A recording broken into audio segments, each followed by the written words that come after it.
Mira had been planning this wedding for 18 months. The venue, the flowers, the seating chart she'd rearranged 4 times because her aunt and her mother-in-law couldn't sit near each other. Everything, down to the napkin folds, was exactly as she'd imagined it.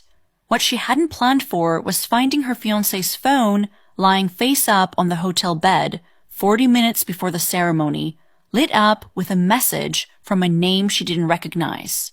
Last chance to change your mind. I'll be waiting at the airport. You know where.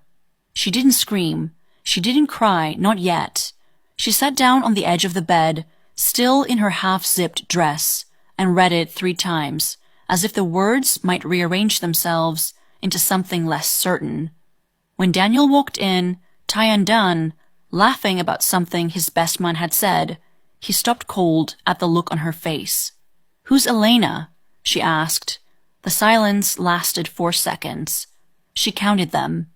"It's not what it looks like," he said, the sentence every person says right before confirming it's exactly what it looks like. Mira stood, smoothed her dress, and walked past him into the hallway, where 200 guests were already seated, where her father was waiting to walk her down the aisle, where an entire life she thought she wanted was arranged in perfect rows.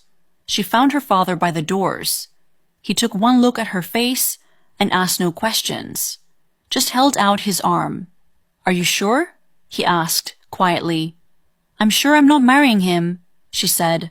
"I'm not sure about anything else." She walked down the aisle anyway, not toward Daniel, but past him, straight to the microphone the officiant had set up for vows. "I'm not going to stand here and lie to 200 people who love me," she said, voice steadier than she felt. "This wedding is off. Not because I don't believe in this." She gestured at the flowers, the guests, the whole beautiful arrangement. "But because I deserve someone who isn't planning his exit 40 minutes before promising to stay." She didn't wait for applause or gasps. She walked straight out the back doors, into the parking lot, still in her wedding dress, mascara finally giving way to the tears she'd been holding back. That's where she found him, not Daniel. A stranger loading catering trays into a van who looked up and simply asked, "Rough day?" "You could say that," she said, half laughing, half crying. He didn't ask for details. He just handed her a bottle of water from the cooler and said, for what it's worth, whoever he was, he clearly didn't know what he was giving up. She never got his name that day, but 8 months later, she saw him again, behind the counter of a small bookshop she'd wandered into on a rainy afternoon, looking for something to read instead of think. "You look familiar," he said, squinting. "Wedding dress, parking lot, bad day," she reminded him. His face lit up with recognition. "You okay now?" "Getting there," she said, and for the first time in months, she meant it. They talked for 2 hours that day about nothing important. Books, bad coffee, the weather.